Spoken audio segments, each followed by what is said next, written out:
The ride we now know as the Madhouse started out as one of the first dark rides ever created. It has evolved significantly over the years to become one of the most well-known immersive ride concepts of all time. The history of these rides began in 1894. In that year, at the California Midwinter International Exposition, inventor Admiral Lake presented his newest invention, the illusion apparatus. The ride was likely the first ever fully immersive ride, taking riders completely away from the real world and introducing them to the world of the attraction. The ride was a simple swing with several bench seats attached, suspended from a pole in a seemingly normal room. As the ride would start to swing, the riders would soon be amazed as the square room around them would begin to spin as they swung. This was extremely disorienting and produced feelings like you're being inverted, among other disorienting feelings. The original illusion apparatus worked by having a small swing that could seat between 10 and 20 riders suspended from a pole in the middle of the ride. The swing pole had the ride's only lights suspended from it. These could be gas or electric. Around the swing was a square room that was decorated with furnishings you would expect to find in any normal room at the time, though later versions of this ride would replace the real props with paint to make the rides lighter and easier to transport. Outside of this room box sat a pulley system connected to the box. Electric motors existed at the time that this ride was designed, however they were still very expensive, and so Lake chose to make the ride human-powered, with one operator stationed inside pulling the ropes to make the swing itself move, and another on the outside responsible for rotating the box itself. These operators would often make themselves a part of the story in the early versions of these rides that featured them inside of it. The ride was a huge hit and traveled around the world to various expositions. In 1895, a German-built copy of the ride was produced, named Hexenschaukel. The ride debuted at the Oktoberfest that year, and to this day, the ride continues to occasionally exhibit there. That's right, this ride is one of the oldest surviving traveling rides of all time, coming into existence at a time when the carousel was still a novelty. It was certainly a thrilling ride for its time, and it can still be ridden today. This version of the ride featured a pentagon-shaped box instead of a square one to allow for a smaller overall size. Along with this, the ride does not use any real props. Instead, painting on the wall of the drum provides the illusion. Though this ride has been modified many times, the fact that it can still be ridden today is incredible, and I hope to experience it one day. An important feature of these rides in the early years was operator control. This continued even after newer versions of the ride ditched the direct operator power. The ride model became commonly known as the Haunted Swing from the early 1900s through the late 1990s. This incarnation of the ride saw electrical control of the ride itself, but with an operator still inputting controlled movements onto the ride. On the outside of all Haunted Swings is an indicator showing the orientation of the swing, so that operators can control the rotation of the showbox accordingly. These Haunted Swing rides usually do not feature many props, as most were designed to be transportable. Additionally, many of them do not have exterior walls hiding the showbox's rotation. Some examples of operating Haunted Swing rides from this era include Dutch Wonder House at Dutch Wonderland and Spuck House at Tanis Wonderland. Most of these older Haunted Swings were made in-house or by small manufacturers with little trackable history.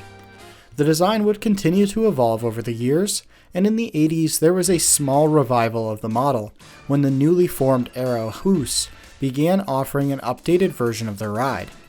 This version reportedly did not feature a swing for riders to sit on. Instead, riders would be sat on a stationary platform. This model suffered poor sales, and only 2 were known to have been produced. Neither ride lasted for very long, and both have since been demolished. Another made-in-house Haunted Swing opened in the 80s, this time at a small park in New Hampshire called Clark's Bears, with the ride being named Merlin's Mythical Mansion. The ride is a very well-themed Haunted Swing that would serve as inspiration for the revival of the ride in the next decade. The Haunted Swing had been a novel ride concept for 100 years by the 1990s. Many rides had been built, but most suffered from the same problem. They were nauseating and seen as cheap thrill rides. Management at Efteling Theme Park in the Netherlands believed that this concept could be so much more. Accordingly, they started work on the next generation Haunted Swing in collaboration with Vekoma. The new ride would be called the Madhouse, and the first installation of the ride would be Villa Volta at Efteling. Much like other rides at the park, this ride features an extensive amount of theming and a storyline. The ride was designed with seating for up to 80 people, instead of the usual 20 or so that a haunted swing could carry. The swing features minimalistic hydraulic lowering lap bars. The ride also ditched the noticeable central axle that cuts through the room on most haunted swings, replacing it with a hidden pendulum arm mounted on each side of the room and covered with theming. This theming would also hide the hydraulic pistons used to swing the ride. The drum or box would be a hexagon shape in order to conserve space and weight, while also providing enough flat space inside to make a convincing room. Part of the testing while designing the ride involved making a prototype at Vekoma's factory out of tarp to determine the optimal size of the drum that would provide a convincing illusion while also not making riders sick. The main drum on a Madhouse is driven by 4 sets of feeder wheels on the outside of the drum. One of the main features of a Madhouse compared to a haunted swing is that the ride system is precise enough to move the drum to the exact same position as the swing, providing for a strange sensation where riders can feel themselves moving, but their surroundings are not. Additionally, as a safety precaution, breakout panels were added to every single side of the drum. These can be opened or, in a worst case, broken with an axe in order to access the riders in the event that the drum were to get stuck and not be able to return to the starting position. Vekoma thought of this though, and a wind-up cable is placed inside of the drum's mechanism, making it naturally want to return to the starting position in the event of a power failure. Accordingly, every Vekoma Madhouse actually has an axe in its maintenance area for this very situation if it were to occur, though according to Dark Ride Database, this has never had to be used to anyone's knowledge. If you'd like to learn more about Villa Volta, the Dark Ride Database has a ton more information on it that I did not cover here. Their 3-part series of articles on this ride type is linked in the description, and I highly recommend reading through it. It has been used as the main source for this video.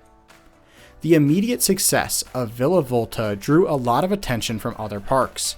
Reportedly, even Disney Imagineering explored the idea of adding one of these rides to their parks, though this never materialized.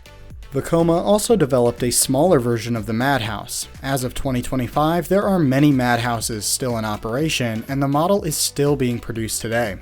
Some notable installations include a series of 3 rides bought by Premier Parks, Six Flags owner at the time, in 1999. All 3 of these rides featured the same theme to the illusionist Houdini.